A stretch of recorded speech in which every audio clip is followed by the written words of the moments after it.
আজরাইল এসে মাটি থাপা দিয়ে ধরছে। মাটি কান্না করে আর বলে, আজরাইল তুমি আমারে ছেড়ে দাও। এই মাটি নিয়ে আল্লাহ মানুষ বানাবে, মানুষেরা আল্লাহর হুকুম অমান্য করবে, আমার রব আমার আল্লাহ তাদেরকে জাহান্নামে দেবে। আজরাইল রে, আমার জাহান্নামের মধ্যে পুরানো হবে, তুমি আমার ছেড়ে দাও, তোমার খোদার দোহাই লাগে। আজরাইল ডাক দেখায়, না রে মাটি, আল্লাহ আমারে পাঠাইছে নিয়ে যাওয়ার জন্য, তোরে ছেড়ে যাওয়ার জন্য আমি আসি নাই। আজরাইল সাল্লাম মাটি থাবা দিয়ে নিয়ে চলে আসলেন। এই জন্য আজরাইলকে মালাকুল মউতের দায়িত্ব প্রদান করা হয়েছে। যতই কান্না করেন ছাড়বে না, যত কান্না করেন ছাড়বে না। বাবার কোল থেকে সন্তান নিয়ে চলে যায়, সন্তানের কোল থেকে বাবাকে নিয়ে চলে যায়, ভাইয়ের কোল থেকে বোনের নিয়ে যায়, বোনের কোল থেকে ভাইরে নিয়ে যায়, ডাক্তারের কাছ থেকে রুগী নিয়ে চলে যায়, রুগীর সামনে ডাক্তার চলে যায়। এই জন্য আজরাইল ছাড়বে না, মালাকুল মউতের দায়িত্ব আল্লাহ তাকে দিয়ে দিলেন। মাটিগুলি নিয়ে বেহেশতের তাসনিম নদীর পানি দিয়ে মাটি খামির করা হলো। মাটি খামির করার পরে আদম সফিউল্লাহকে আল্লাহ বানাইলেন ফি আহসানি তাকবীম, সুন্দর অবয়ব দিয়ে আল্লাহ বানাইলেন, সুন্দর অবয়ব। ফি আহসানি তাকবীম, লাকাদ খালাকনাল ইনসানা ফি আহসানি তাকবীম, সুন্দর সুরত দিয়ে অবয়ব দিয়ে আল্লাহ বানাইলেন। কত সুন্দর নাক আল্লাহ দিলেন, চোখ আল্লাহ দিলেন, কপাল আল্লাহ দিলেন, চুল আল্লাহ দিলেন, দাড়ি আল্লাহ দিলেন, কান আল্লাহ দিলেন, জবান আল্লাহ দিলেন, দাঁত আল্লাহ দিলেন। আচ্ছা বলেন তো, মানুষের নাক যদি কুত্তার নাকের মতো হইতো তাহলে কেমন হইতো? মানুষের চোখ যদি বাঘের চোখের মতো হইতো, চোখ হইতো বাঘের মতো, নাক হইতো কুত্তার মতো, আর দাঁত হইতো হনুমানের মতো, আর পা হইতো বান্দরের মতো, হাত হইতো গরুর পায়ের মতো, তাহলে কেমন দেখা যাইতো? এই জন্য আল্লাহ বলেন ফি আহসানি তাকবীম, মানুষকে সুন্দর অবয়ব দিয়ে বানাইলাম। একসাথে কর না মারহাবা। সুন্দর অবয়ব দিয়ে আদম সফিউল্লাহকে আল্লাহ তৈরি করলেন, মাটি দিয়ে সুন্দর করে খামির বানায়া একেবারে অবয়ব দিয়ে আল্লাহ জান্নাতে রাখলেন 40 বছর। সুবহানাল্লাহ বলা যাবে না? কত বছর? 40 বছর ধরে আল্লাহ ধরা করায় রাখলেন। জীবন ছিল না, লড়াচড়া ছিল না, মাটি দিয়া আল্লাহ সুন্দর করে খোলস বানাইয়া 40 বছর দাঁড়া করাইয়া জান্নাতের মধ্যে আল্লাহ শুকাইতে লাগলেন। 40 বছর পর্যন্ত শুকাইলেন, 40 বছর পর্যন্ত শুকাইলেন। শুকানোর পরে আমার আল্লাহ রুহু নামক ইঞ্জিনখানা আদম সফিউল্লাহর বডির ভিতরে আল্লাহ ফুকাই দিলেন। রুহু দেওয়ার পরে ফিরে চলে আসলো, রুহু ডাক দিল আল্লাহ, আল্লাহ ডাক দিল, কি রে রুহু ফিরে চলে আসলি কেন?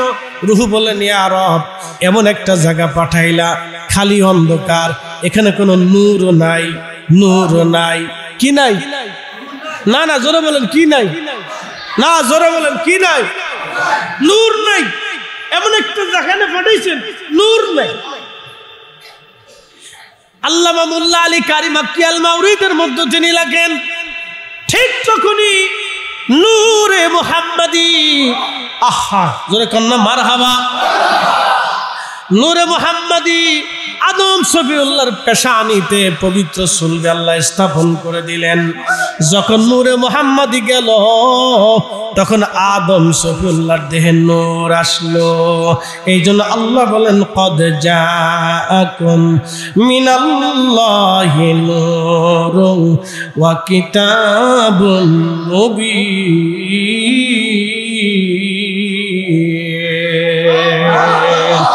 লা ইলাহা ইল্লাল্লাহু মুহাম্মাদুর রাসূলুল্লাহ সাল্লাল্লাহু আলাইহি ওয়াসাল্লাম। এই কালেমার নূর যার নাই, এই কালেমার নূর যার ভিতরে নাই, সে অন্ধকার, তার কিছুই নাই, সে নাপাক। কথা কন না কেন? সে কি নাপাক? জোরে বলে, সে কি জোরে বলে সে কি? ইন্নামাল মুশরিকুনা নাজাসুন। কোরআনে আল্লাহ বললেন নিশ্চয় মুশরিকরা যারা আল্লাহকে অস্বীকার করে, আল্লাহর নবী যারা মানে না তারা নাপাক, তারা নাপাক। যারা আল্লাহ নবী মানে তারা পাক। পাক হইল নবীর কারণে। কথা কন্যাকে ঠিক কিনা? আমার রসুলের কারণে পাক, কালেমার কারণে পাক, ঈমানের কারণে পাক, ঈমানের কারণে পাক। তার অর্থ হলো আদম সফিউল্লাহরে আল্লাহ বানাইলেন, কিন্তু নূরে মুহাম্মাদি নাই।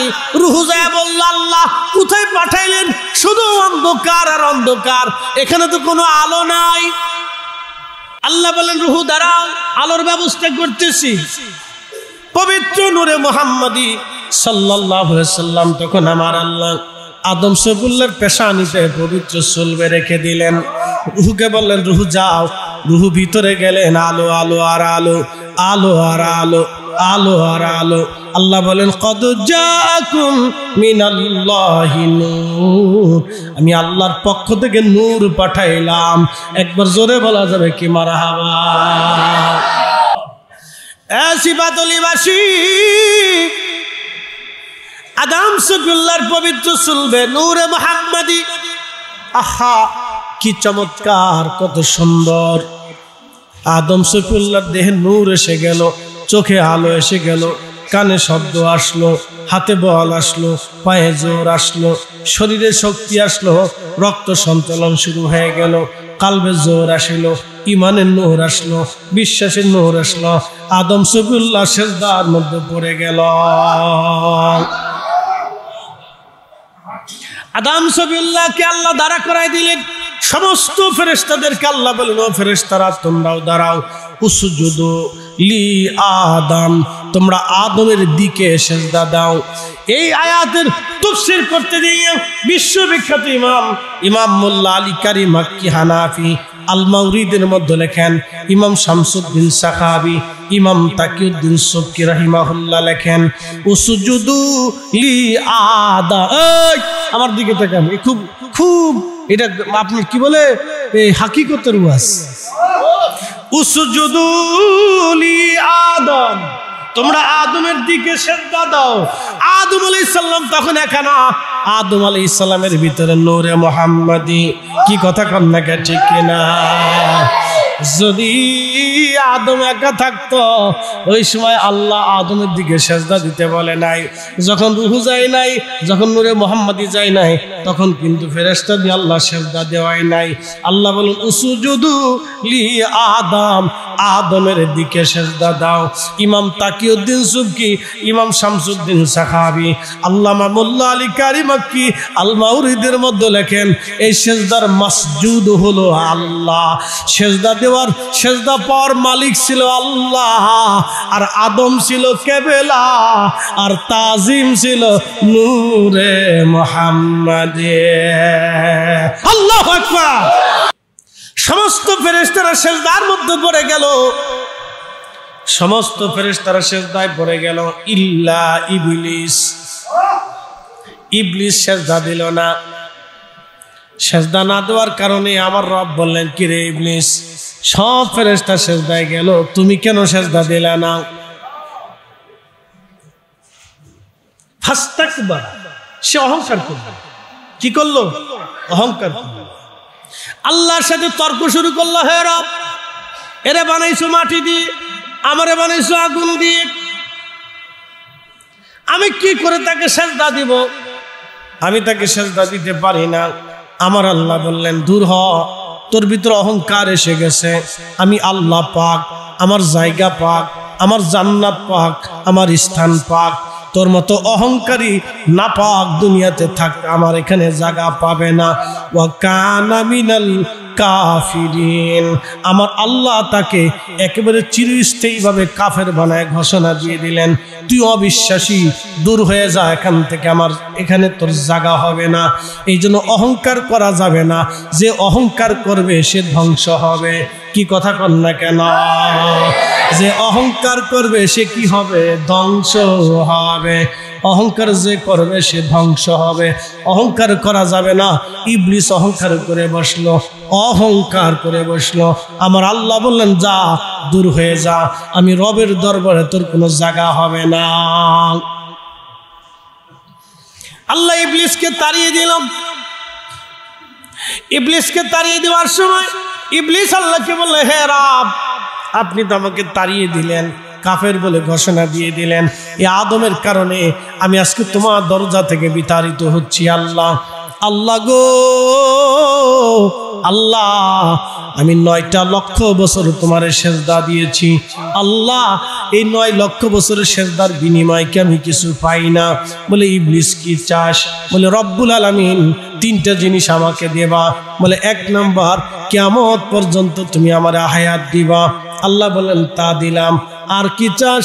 বলে, রব্বুল আলামিন তামাম পৃথিবী তাসাররুফ করব, ঘুরে আসব, এক চোখের পলকে তামাম সৃষ্টি ঘুরে আসার মতো শক্তি তুমি আমাকে দেবা।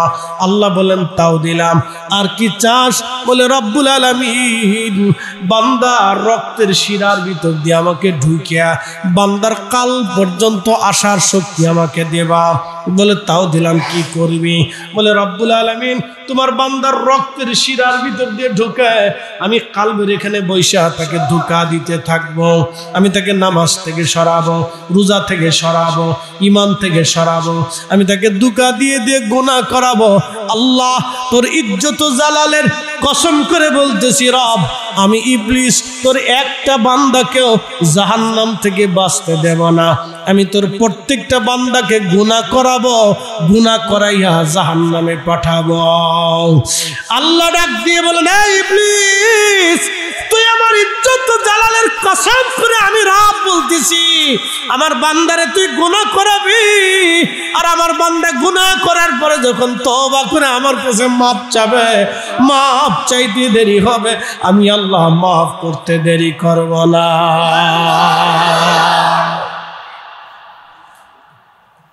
এই জন্য যারা দোয়া মানে এরা কপালওয়ালা, আর যারা দোয়া না মানে তারা কপাল পোড়া। ওর 14 গোষ্ঠী কপাল পোড়া, ওর বাপ মার কপাল পোড়া, ওর দাদা নানির কপাল পোড়া, ওর 14 গোষ্ঠীর কপাল পোড়া, ওর পোলাপানের কপাল পোড়া, ওর ভাই বেরাদের কপাল পোড়া, ওর বন্ধু বান্ধবের কপাল পোড়া। যারা দোয়া মানে না ওর 14 গোষ্ঠীর কপাল পোড়া। আমরা সুন্নিরা দোয়া মানি, আমাদের কপাল অনেক বড় ভালা, ঠিক কিনা?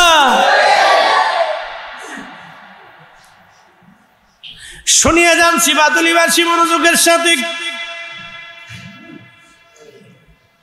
ইবলিস আল্লাহ থেকে জুদা হয়ে গেল। আদম সফিউল্লাহ জান্নাতে। আদম সফিউল্লাহ কোথায়? জান্নাতে। আদম সফিউল্লাহ জান্নাতে ভালো লাগে না। অনেক বড় ওয়াজ আজকে, এই শেষ হবে না। আদম সফিউল্লাহর জান্নাতে ভালো লাগে না। আল্লাহ তো সবই জানে। Man can not live alone. মানুষ একা একা বসবাস করতে পারে না। মানুষ ছাড়া বাঁচতে পারে না। মানুষ একা একা বসবাস করতে পারে না। আদম সফিউল্লাহর জান্নাতে ভালো লাগে না। এত সুন্দর নদী, এত সুন্দর ঝর্ণা, এত সুন্দর পাহাড় পর্বত গাছ তরুলতা পাতা, বিরাট বড় একটা জান্নাত, 8টা জান্নাত আদম সফিউল্লাহর একার দখলে, তাও ভালো লাগে না। আল্লাহ একটা সঙ্গিনী তৈরি করলেন, বাম পাজরের বাঁকাহার, কিঞ্চিত বাঁকাহার। আমার আঙ্গুল দেখেন কিঞ্চিত বাঁকা, আমার হাতের আঙ্গুলটা শাহাদাত আঙ্গুল কিঞ্চিত বাঁকা। আদম সফিউল্লাহর বাম পাজরের বাঁকাহার কিঞ্চিত বাঁকা। এই বাঁকাহার থেকে আমার আল্লাহ একজন মানুষ তৈরি করলেন, তার নাম হযরতে হাওয়া। চিৎকার মেরে জোরে কন্যা মারহাবা। আদম সফিউল্লাহ মাটির তৈরি। শুধু মাটি না, মাটির সাথে পানি, শুধু পানি না, পানির সাথে বাতাস, শুধু বাতাস না, বাতাসের সাথে আগুন। শরীরের মধ্যে 4টে পদার্থ দেখবেন, আগুন, পানি, মাটি, বাতাস। আব, আতশ, খাক, বাত। হুজুর গাউসে পাক মহিউদ্দিন আব্দুল কাদের জিলানী আওলাদে রাসূল রাদিয়াল্লাহু তাআলা আনহু, তিনি তেনার কিতাব সিররুল আসরারের মধ্যে লিখেছেন, আব, আতশ, খাক, বাত, আগুন, পানি, মাটি, বাতাস, 4টে পদার্থ দিয়ে আল্লাহ আদম সফিউল্লাহর বডি তৈরি করলেন। আম্মা জান হাওয়াকে বানাইলেন। ঘুমিয়ে আছেন আদম সফিউল্লাহ, ঘুম থেকে উঠে দেখলেন তার পাশে সুন্দরী এক মহিলা বসা, দেখতে তার মতো, কিন্তু কাটম কুটুম একেবারে আকার আকৃতি তার মতোই, কিন্তু ভিন্ন ধর্মী। আকর্ষণ অন্তরে এসে গেল আদম সফিউল্লাহকে। আল্লাহ বলেন, আদম দাঁড়াও, তোমার বিয়ে করতে হবে। বলে, আল্লাহ বিয়ে কি? বলে, শরীয়তের একটা বন্ধন। ওয়াখালাকনাকুম মিন যাকারিন ওয়া উনসা, আল্লাহ একজন পুরুষ আর একজন নারী দিয়া দুনিয়া সাজাইছে। আল্লাহ ডাক দিলেন, আদম বিয়ে করতে হবে। জিবরাইল আলাইহিস সালাম ফেরেশতা নিয়ে বিয়ে পড়ানোর জন্য আসলেন, বিয়ে পড়াইতে আসলেন। ইমাম আবুল ফারাজ ইবনুল জৌজি তার কিতাবের মধ্যে লেখেন, মোল্লা আলী কারীম মাক্কি হানাফি আল মাওরিদের মধ্যে তিনি লিখতেছেন, বিয়ে পড়াইতে আসছে জিবরাইল। জিবরাইল আলাইহিস সালাম এসে ইজাব কবুল করলেন, আক করলেন, বিয়ে পড়ানোর প্রস্তাবনা হয়ে গেল, ইজাব কবুল হয়ে গেল। এবার জিবরাইল বললেন, ও আদম সফিউল্লাহ, আপনি আপনার স্ত্রীর জন্য মহরানা দেন। আদম সফিউল্লাহ বলেন, জিবরাইল মহরানা আবার কি? বলে, আপনার সম্পদ থেকে আপনার স্ত্রীকে কিছু মহরানা দেন। বলে, আল জিবরাইল, আমি আল্লাহর জান্নাতে থাকি, আল্লাহর জান্নাতে খাই, আল্লাহর জান্নাতে ঘুমাই, আমার তো নিজস্ব কোনো সম্পদ বলে কিছু নাই। জিবরাইল, আমার নিজস্ব কোনো সম্পদ নাই, আমি কি দিয়ে স্ত্রীকে মহারানা দিব? আরে তাকবীর, মনোযোগ দেন। হযরতে আদম সফিউল্লাহর বিয়ে হয়ে গেল, মহারানা কি দেবে? জিবরাইল বলে, হুজুর মহারানা দেন। বলে, মহারানা কি? আপনার সম্পদ থেকে আপনার স্ত্রীকে দেন। বলে, আমি আল্লাহর বাড়ি খাই, আমার কিছু নাই। তখন আল্লাহ ডাক দিলেন, জিবরাইল আদমকে ডেকে বলো, আমার হাবিব, আমার নবী, আখেরি নবীর নামে 3 বার, মতান্তরে 11 বার দুরূদ শরীফ পড়ে আদম যেন তার বিবি হাওয়াকে মহারানা দেয়। একসাথে আল্লাহু আকবার। দেখেন, দুরূদ শরীফ দিয়ে আদম আলাইহিস সালাম আমাদের আব্বাজানের বিয়ে হয়েছিল। বুঝে যান, আমার রাসূল কত আগে। প্রত্যেক নবী না, প্রত্যেক জিন ফেরেশতা সর্বস্থানে আমার নবীর গুণগান আছে। আল্লাহ এই জন্য বলেন, রাফা'না লাকা যিকরাক, হুজুর আমি আপনার জিকিরকে সমুন্নত করেছি। তাফসীর আবু হাতিমের ভিতরে, তাফসীর তাবারির ভিতরে, তাফসীর খাজানের ভিতরে, মাআলিমুত তানজিলের ভিতরে, তাফসীর বাগাবির ভিতরে, পৃথিবীর তাফসীর মাজহারির ভিতরে, তাফসীর ইবনে কাসিরের ভিতরে, তাফসীর আবু সৌদের ভিতরে, তাফসীর পৃথিবীর যত দামি দামি তাফসীর আছে সব তাফসীর জালালাইনের ভিতরে, তাফসীরের ভিতরগুলি কিতাবের মধ্যে আসছে। আল্লাহর জিবরাইল এসে বলেন, ইয়া রাসূলুল্লাহ, আল্লাহ কি আয়াত দিয়ে কি বুঝাইলেন বুঝছেননি? বলে, আল্লাহু আলাম। বলে, আল্লাহ আয়াত নাজিল করেছেন, আল্লাহ নিজে তাফসীর করেছেন, আল্লাহ জানিয়ে দিয়েছেন, ইদা যুকিরতু যুকিরতা মাই। আল্লাহ জানাইছেন, হাবিব আল্লাহর জিকির যেখানে হবে আপনি নবীর জিকিরও সেইখানে চলবে। আশহাদু আল্লাহ যেখানে, আশহাদু আন্না মুহাম্মাদুর রাসূলুল্লাহ সেখানে, লা ইলাহা ইল্লাল্লাহ যেখানে, মুহাম্মাদুর রাসূলুল্লাহ সেখানে, আল্লাহ যেখানে আপনি নবী থাকবেন সেখানে, আল্লাহর আইন যেখানে আপনার সুন্নাত থাকবে সেখানে, আমিনু বিল্লাহ যেখানে, ওয়া রাসূলুহু সেখানে, আতিউল্লাহ যেখানে, ওয়া আতির রাসূল সেখানে। চিৎকার মেরে জোরে বলেন না মারহাবা। কিছু বোঝা যায়? কথা কন না কেন? কিছু বোঝা যায়? হ্যাঁ, বুঝেছে। হ্যাঁ, আদম সফিউল্লাহর সংবাদ এসে গেল। আদম সফিউল্লাহ জেনে ফেললেন এই নবী আর সাধারণ কোন নবী, কারণ তার উপরে দুরূদ পাঠাইয়া আমার বিয়ে হয়ে গেল। আদম সফিউল্লাহ এবং আম্মা জান হাওয়া জান্নাতের মধ্যে রইলেন। আল্লাহ বলেন, লা তাকরাবু হাজিস শাজারা, আদম রে জান্নাতে ঘুরো ফিরো চলো, কিন্তু এই গাছের কাছে যাইও না। গাছের নাম গন্ধম, একটা নিষিদ্ধ ফল, এইখানে তুমি যাবা না রে আদম, এইখানে তুমি যাইও না, এই ফল তুমি খাইও না। কিন্তু আজাজিল তার বসে টসে নাই, সে আদম আলাইহিস সালামকে ধরতে না পারে আমরা আম্মা জান হাওয়া আলাইহিস সালামকে একটু পটানি পুটিনি দিল। পটানি পুটিনি দেওয়ার পরে আম্মা জান হাওয়া বসে পটানিতে পড়ে গেলেন। তিনি গন্ধম খাইলেন। গন্ধম যখন তিনি খাইলেন তখন আম্মা জান হাওয়া আলাইহিস সালামের ওই যে নারীদের প্রত্যেক মাসে একটা অসুস্থতা আসে, ওই অসুস্থতা আম্মা জানের এসে গেল। আম্মা জান ডাক দিয়ে বলল, ও আমার স্বামী, আপনি জানেন না এটা মজার ফল, আপনি একটু খান। আদম আলাইহিস সালাম স্ত্রীর প্ররোচনায় তিনার কথায় আদম আলাইহিস সালাম গন্ধমটা খেয়ে ফেললেন। ঠিক গন্ধম খাওয়ার পরে আদম আলাইহিস সালাম হাওয়াকে আল্লাহ বললেন, আদম হাওয়া রে, আর জান্নাতে তোমাদের জায়গা হবে না, তোমরা জান্নাত থেকে দুনিয়ায় চলে যাও।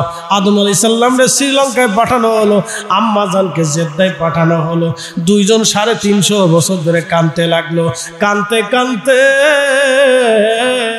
আদম আলাইহিস সালামের চোখের পানি পড়ে গোশতগুলি পচে গেল। আহা, কান্নাকের বন্ধ হয়। 350 বছর পরে কান্না পর্যন্ত কান্না করলেন, কিন্তু রাব্বানা যালামনা আনফুসানা ওয়া ইল্লাম তাগফির লানা ওয়া তারহামনা লানাকুনান্না মিনাল খাসিরিন বলে কাঁদতে লাগলেন। 350 বছর ধরে কাঁদলেন। আম্মা জানো কাঁদলেন, আব্বা জানো কাঁদলেন, কবুল হয় না। ইমাম ইবনে কাসির রাহিমাহুল্লাহ আল বিদায়া ওয়ান নিহায়ার মধ্যে লেখেন, ইমাম হালাবি রাহমাতুল্লাহ আলাইহি সিরাতুল হালাবির মধ্যে লেখেন, আল্লামা ইমাম কাসতালানি আল মাওয়াহিবের মধ্যে লেখেন। ঠিক তখনই ইমাম ইবনে কাসির আল বিদায়ার মধ্যে তিনি লেখেন, আদম সফিউল্লাহর মনে পড়ে গেল, আহা, আমি তো জান্নাতের মধ্যে ছিলাম, জান্নাতের হুরেদের কপালে কপালে, জান্নাতের গিলমানদের চোখের নয়নে, জান্নাতের বিল্ডিংয়ে, জান্নাতের পাতায় পাতায়, জান্নাতের গাছে, জান্নাতের পাহাড়ে, জান্নাতের প্রাসাদে, জান্নাতের দরজায়, জান্নাতের রুমে লেখা আছে লা ইলাহা ইল্লাল্লাহু মুহাম্মাদুর রাসূলুল্লাহ সাল্লাল্লাহু আলাইহি ওয়াসাল্লাম। ঠিক তখনই আদম ডাক দেখে, রব্বি, জান্নাতের ভিতরে পাতায় পাতায়, গাছে, হুরেদের কপালে কপালে, গিলমানদের নয়নে, আর জান্নাতের পল্লবে, বাগানে, ঝর্ণায়, জান্নাতের প্রাসাদে, সব জায়গায় লেখা দেখেছিলাম। আরশে মোল্লার উপরে সব জায়গাতে তোমার নামের পাশে একটা নাম দেখেছি, মুহাম্মাদুর রাসূলুল্লাহ। আল্লাহ গো, আমার আর বুঝার বাকি নাই, এই নামটা তোমার অনেক প্রিয়। আল্লাহ নামের উসিলা ধরলাম, আমি আদম রে তুমি কবুল করে নাও। আল্লাহ ডাক দিল, আদম যা, আমার হাবিবের উসিলা ধরেছ, আজ আমি মাহরুম করব না, যাও, আমি তোমাকে মাফ করে দিলাম। একবার জোরে কন্যা মারহাবা। এরপরে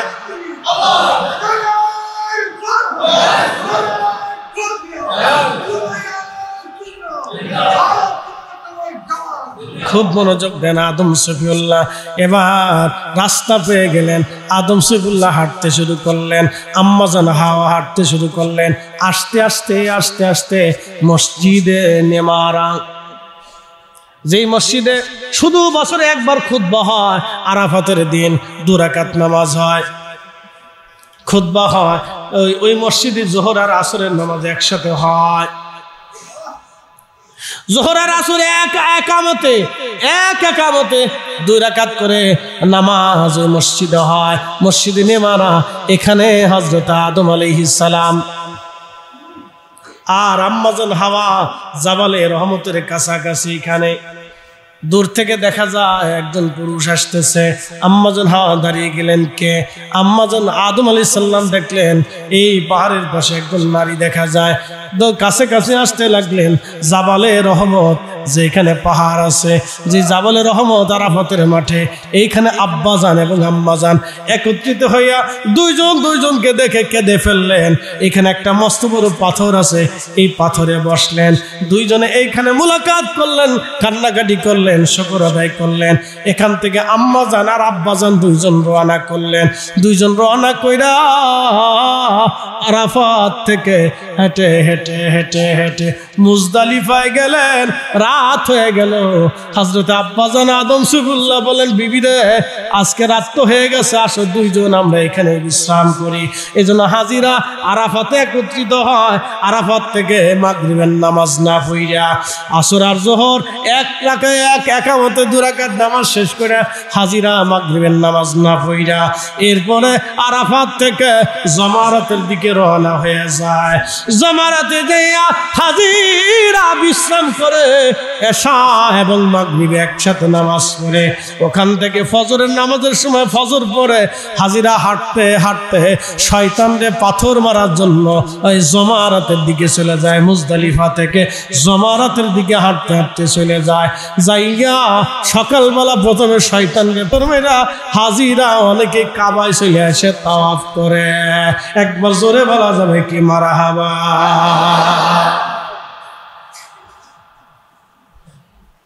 বুঝে নেবা নবী কি জিনিস, রাসূল কি জিনিস। আদম শফিউল্লাহর ইন্তেকাল হবে, অনেক লম্বা আছে, ইন্তেকাল হবে, আদম শফিউল্লাহর ইন্তেকাল হবে। আল্লাহু আকবার। বেটা শীশ আলাইহিস সালামকে ডাক দিলেন, বেটারে আমি তো আল্লাহর হুকুমে রওনা হয়ে যাচ্ছি, তোমার জন্য শেষ ওসিয়ত আমার, আল্লাহ তোমার নবী হিসেবে মনোনীত করছে। শীষ রে, একটা জিকির কখনো তুমি ছাড়বা না, লা ইলাহা ইল্লাল্লাহ। এই জিকির তুমি কখনো ভুলবা না, এটা দামি জিকির। শীষ এই জিকিরের সাথে আরেকটা নাম উচ্চারণ করবা, মুহাম্মাদুর রাসূলুল্লাহ সাল্লাল্লাহু আলাইহি ওয়াসাল্লাম। বেটারে এই নামের পরে এই নামের জিকির করবা। শীষ বললেন, ওগো আব্বাজান, লা ইলাহা ইল্লাল্লাহ তো চিনলাম, কিন্তু মুহাম্মাদুর রাসূলুল্লাহ আবার কি? বলে, বেটারে এই নামের উসিলায় আমি আদম হইছি।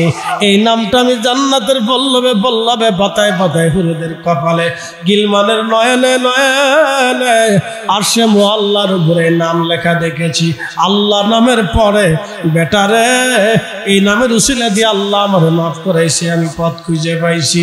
সাবধান, লা ইলাহা ইল্লাল্লাহর পরে মুহাম্মাদুর রাসূলুল্লাহ কখনো ভুলে যাইও না। একবার জোরে বলা যাবে কি মারহাবা। আরে নূহ আলাইহিস সালাম যখন মহাপ্লাবনে হযরত নবীদের চাচা আব্বাস রাদিয়াল্লাহু আনহু, পৃথিবীর 27টা কিতাবের মধ্যে এসেছে, তারিখের মধ্যে এসেছে, রিজালের ভিতরে এসেছে, হযরত আব্বাস রাদিয়াল্লাহু আনহু তাবুকের যুদ্ধের ময়দানে তিনি হযরত নবীকে ডাক দিয়ে বলেন, নবীজি অনুমতি যদি দেন আপনার সামনে নাত গাবো, কবিতা আবৃত্তি করব। নবী বললেন, চাচা বলেন। তখন আব্বাস বলেন, হুজুর আপনি আদম শফিউল্লাহ যখন জান্নাতে ছিল, আদম আলাইহিস সালাম একা ছিল না, জান্নাতে আপনি নবী আদমের সঙ্গে ছিলেন। আদমকে যখন দুনিয়াতে পাঠানো হলো তখন আদম একা ছিল না, আপনি আদমের সাথে ছিলেন। ইয়া রাসূলুল্লাহ, তুনকালু মিন সালিবিন ইলা রাহিমিন, আপনাকে পবিত্র সোল থেকে রেহেম করে, রেহেম থেকে সুল করে আমার আল্লাহ হযরত শীশ আলাইহিস সালামের মাধ্যম দিয়া নূহ আলাইহিস সালামের ভিতরে যখন আনলেন, নূহ নবী মহাপ্লাবন ছিল, 40 দিন পর্যন্ত খোদার ঘর তাওয়াফ করতে লাগলো। নূহ আলাইহিস সালাম মহাপ্লাবনে নৌকার ভিতরে, নবীজি নূহ নবী একা ছিল না, সমস্ত নসর পূজারীরা, পাথর পূজারী যারা ছিল, প্রতিমা পূজারী যারা ছিল, সব সেদিন পানির মধ্যে ডুবে মারা গেল। কিন্তু আল্লাহ নূহ নবীকে নৌকার মধ্যে বাসাইলো। কারণ কি? নূহ নবী একা ছিল না, আপনি নবী নূর মোবারক নূহ নবীর সাথেই ছিল। হযরত আব্বাস রাদিয়াল্লাহু আনহু বলতেছে, হুজুর ইব্রাহিম খলিলুল্লাহ যখন আগুনের ভিতরে পড়ে গেল, আল্লাহ ইব্রাহিম খলিলুল্লাহ আগুনে, নমরুদ তার আগুনের মধ্যে ফেলে দিল, আগুন জ্বলে কিন্তু ইব্রাহিম জ্বলে না। নবীজি 40 দিন পর্যন্ত সাইয়েদুনা ইব্রাহিম আগুনের মধ্যে ছিলেন, কিন্তু আগুন তারে পোড়ায় নাই, কারণ ইব্রাহিম একা ছিল না, আপনি নবী ইব্রাহিমের সাথে ছিলেন। এই জন্য হযরতে ইব্রাহিম আলাইহিস সালাম দোয়া করতেন, আল্লাহ আমার নসলে তুমি আখিরি নবী পাঠাও। এই জন্য আল্লাহর নবী বলেন, ওয়াদা ইব্রাহিম খলিলুল্লাহ, আমি ইব্রাহিমের দোয়া, একসাথে বলেন না মারহাবা। ইব্রাহিম দোয়া করতেন, আল্লাহ আপনি আমার নসলে আখিরি নবী পাঠাবেন। আল্লাহ ইব্রাহিম আলাইহিস সালামের 2টা বেটা, একজনের নাম হযরত ইসমাইল আর একজনের নাম হযরত ইসহাক। হযরত ইসহাকের মাধ্যম দিয়া বনি ইসরায়েলের 70,000 নবী আসছে। হযরত ইব্রাহিম 70,000-এর জন্য দোয়া করেন নাই, কিন্তু ইসমাইল বংশধারা দিয়া নসল দিয়া একজন মাত্র নবী এসেছে, তিনি রাহমাতুল লিল আলামিন। এই নবীর জন্য ইব্রাহিম বারবার দোয়া করত, আল্লাহ আমার নসলে আখিরি নবী আপনি পাঠাবেন, রসুল আপনি পাঠাবেন, শ্রেষ্ঠ নবী পাঠাবেন, যার উসিলায় আমি আগুন থেকে নাজাত পাইলাম, যার উপরে ঈমান আনার কারণে আমি খলিলুল্লাহ হইলাম, ওই নবীরে আপনি আমার নসলে পাঠাবেন। এই জন্য নবী বলতেন দা ইব্রাহিম খলিলুল্লাহ, আমি ইব্রাহিমের দোয়া। এই জন্য আল্লাহ নবী বলেন আমার উম্মত আমার দুরূদ শরীফ যখন পাঠাও তখন আমার আব্বা মিল্লাতের বাবা আর ইব্রাহিমের নামে তোমরা দুরূদ পড়ো। তার মানে বোঝা গেল কি, ইব্রাহিম আলাইহিস সালাম জানতেন আমার নসলে যদি আখিরি নবী আসে আমার জীবন ধন্য। কথা কোন ঠিক কি না? হযরত মুসা আলাইহিস সালাতু ওয়াস সালাম এই নবীর মর্যাদা দেখে আল্লাহকে বলেন, আল্লাহ আপনি আমার আখিরি নবীর উম্মত বানায় দেন। আল্লাহ বলেন না মুসা, তা হবে না। বলে আল্লাহ তাহলে আখিরি নবীর উম্মত আমারে দিয়ে দেন। বলে তাও হবে না।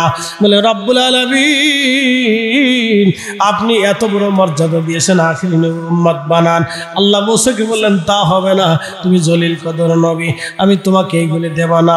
ঈসা রুহুল্লাহ বারবার দোয়া করতো, আল্লাহ আমার আখিরি নবীর উম্মত বানান। প্রত্যেক দোয়ার সময় ঈসা বলতো, আল্লাহ আমার আখিরি নবীর উম্মত বানান, আখিরি নবীর উম্মত বানায় দেন, আখিরি নবীর উম্মত বানান। আল্লাহ দোয়া কবুল করে নিলেন। দোয়া কবুল করাইয়া আমার আল্লাহ ঈসা রুহুল্লাহকে চতুর্থ আসমানে নিয়ে চলে গেলেন। যখন দাজ্জাল দুনিয়াতে আসবে, ওই দাজ্জালকে ধ্বংস করার জন্য আমার রব আমার আল্লাহ ঈসা রুহুল্লাহকে আসমান থেকে নামাবেন। বুখারী শরীফের কিতাবুল ফিতানের মধ্যে আসছে হযরত ঈসা রুহুল্লাহকে আসমান থেকে নামানো হবে। 33 বছর বয়সে হযরত ঈসা রুহুল্লাহকে আসমানে নিয়ে চলে যাওয়া হলো। যেমন আছে ওই রকমই আছে, চতুর্থ আসমানে তিনি বসবাস করতেছেন এখনো।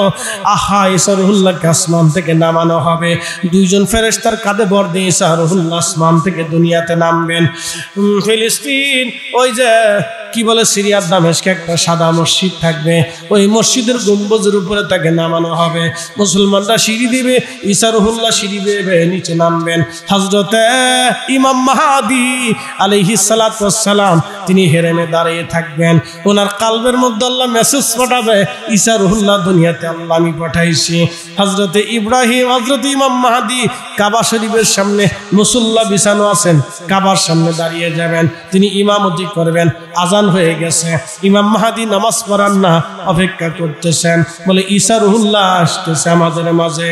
ওই সিরিয়া থেকে নেমে ঈসা রুহুল্লাহ মার্চ করবে, কাবাতুল মুকাররমাতে আসবে, ইকামত শুরু হয়ে যাবে, ইকামত শেষ হবে, ঈসা রুহুল্লাহ আলাইহিস সালাম ঢুকবেন। তখন ইমাম মাহদী মুসল্লা থেকে সরে দাঁড়ায় বলবে, ওগো ঈসা রুহুল্লাহ আপনি আজকে ইমামতি করেন। ঈসা রুহুল্লাহ ডাক দিবে, মাহদী, ইমাম মাহদী আপনি হেরেমে নামাজ পড়াবেন। আমি এই উম্মতের ইমামতি করার জন্য আসি নাই, আমি এই উম্মতের পিছনে নামাজ পড়ার জন্য আসছি। একবার জোরে কন্যা মারহাবা। না না না না, জোরে জোরে জোরে বলেন আল্লাহু আকবার। এজন্য রাসূলের সংবাদ, সৃষ্টির এমন কোন নবী নাই যে নবীর সংবাদ না দিয়ে গেছে। সব নবীরা ওয়াজে এই নবীর সংবাদ দিয়ে যাইতো, ও নবীরা, ও আমার উম্মতরা, তোমাদের কাছে শোনো, আমাদের শেষে আখিরি নবী দুনিয়াতে আসবে, যার উপর আমরা ঈমান আনি না, আমরা নবুয়ত পেয়েছি। প্রিয় উপস্থিতি, এই মহান নবীর সম্মানের মর্যাদা এ সারা জিন্দেগি বয়ান করলেও শেষ হবে না। ইনশাআল্লাহ আল্লাহ আমাদের প্রত্যেকের ইশকে রাসূল দিয়ে কলিজা ভরপুর করে দিক। সকলে বলেন আমিন। ওয়া আখিরু দাওয়ানা আনিল হামদুলিল্লাহি রাব্বিল আলামিন।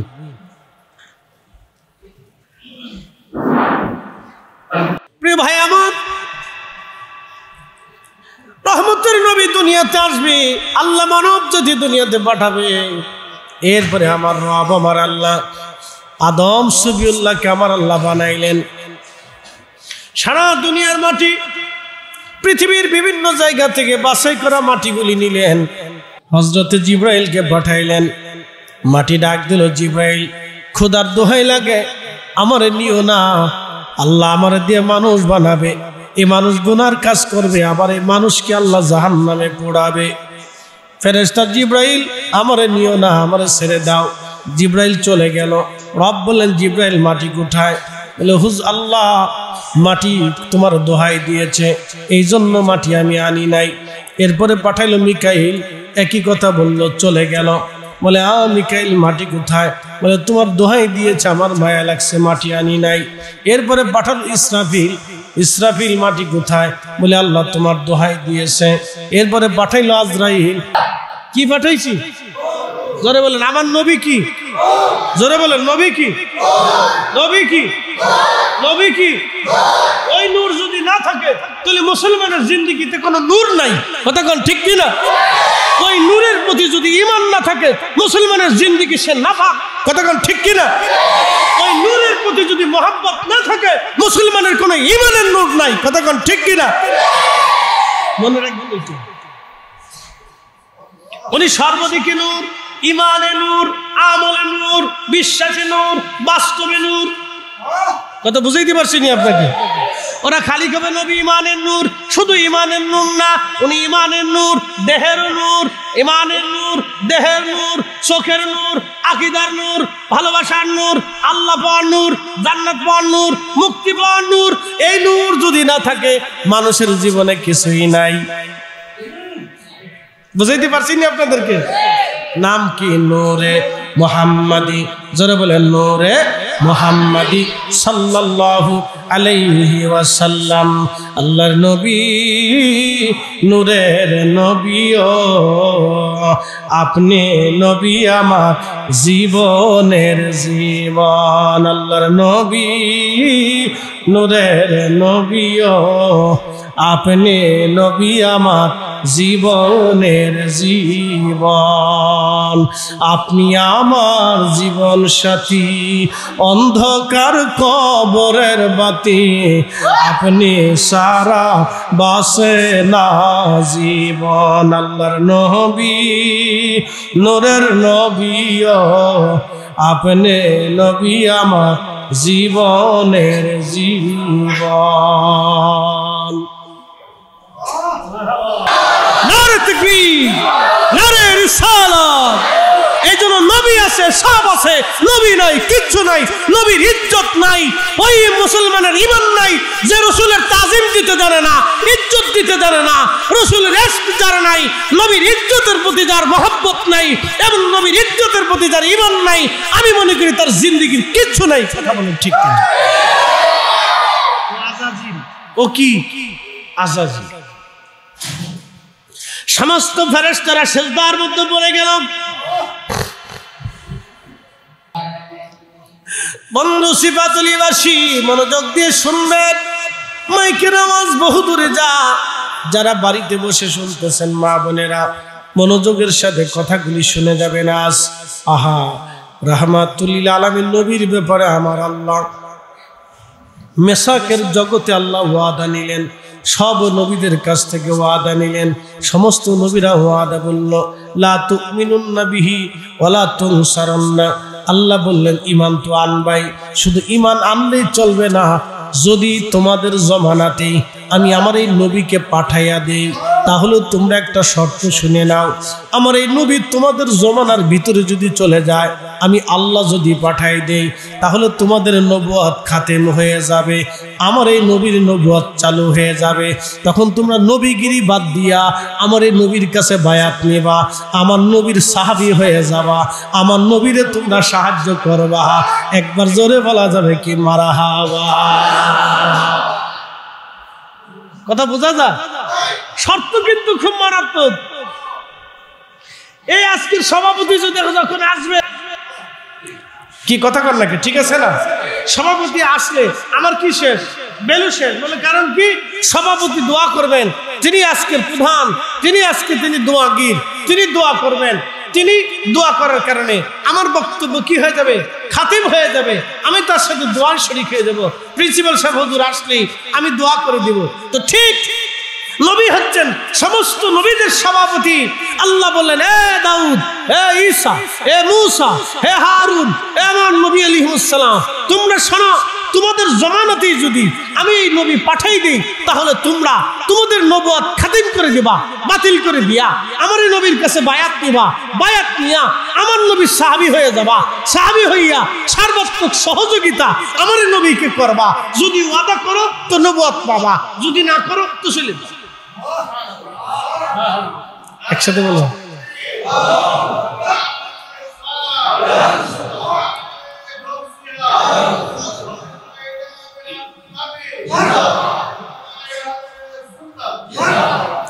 তাহলে আমার নবীর মাহফিল কি আমরা আগে করছি না আল্লাহ আগে করছে? নবীজির প্রশংসা কি আমরা আগে করছি না আল্লাহ আগে করছে? নবীজির এই প্রশংসার মাহফিল কি আমরা চালু করছি না আল্লাহ চালু করছে?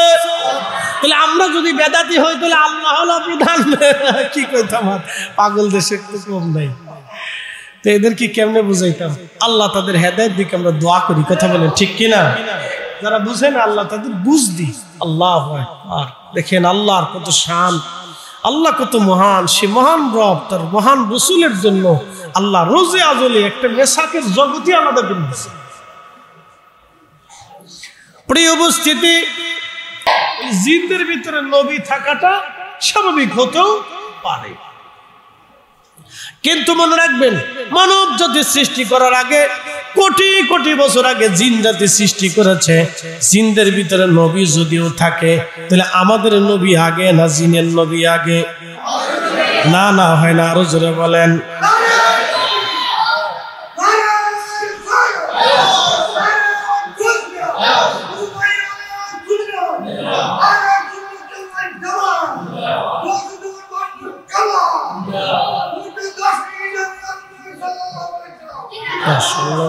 খুব মনোযোগ দেন।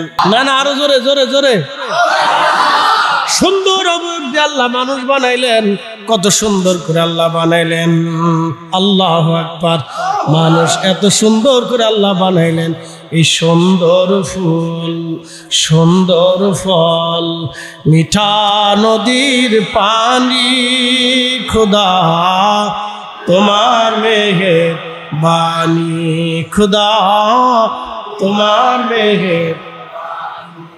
তুমি কতই দিলে রতন ভাই বারাদার পুত্র স্বজন, তুমি কতই দিলে রতন ভাই বারাদার পুত্র স্বজন।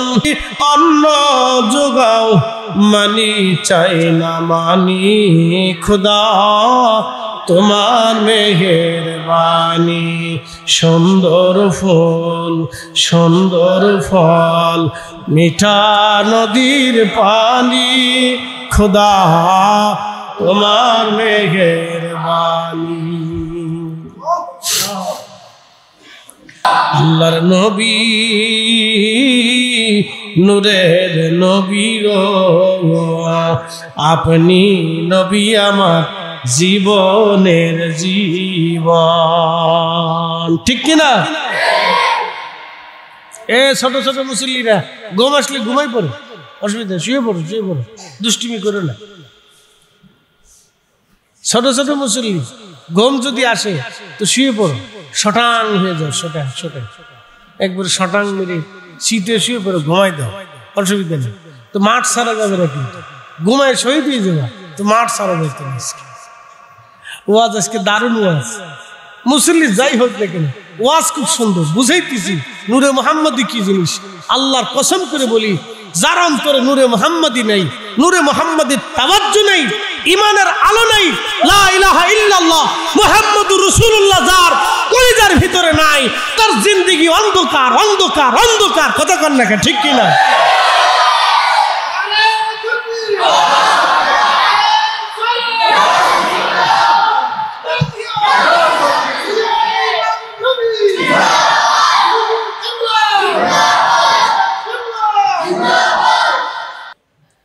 এখানে কি নাই?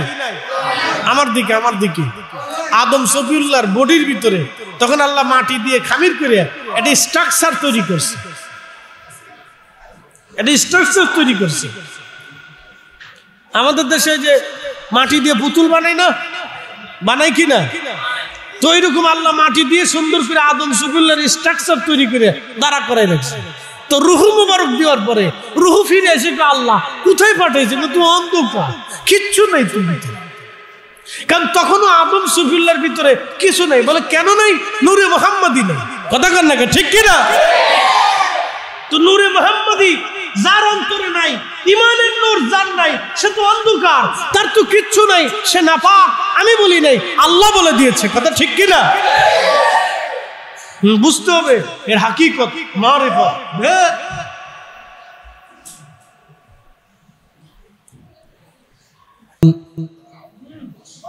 সারে রঙের মশলা দিয়া যে কইরাছে তোর গঠন, চার রঙের মশলা দিয়া আগুন পানি মাটি বাতাস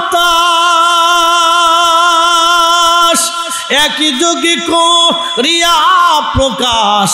আগুন পানি মাটি বাতাস একই যোগে করিয়া প্রকাশ। ওরে দেখিলি না তুই কইরা তালাশ, ওরে দেখিলি না তুই কইরা তালাশ, কোন জায়গা সে মহাজন। চার রঙের মশলা দিয়া, চার রঙের মশলা দিয়া যে কইরাছে তোর গঠন, চার রঙের মশলা দিয়া।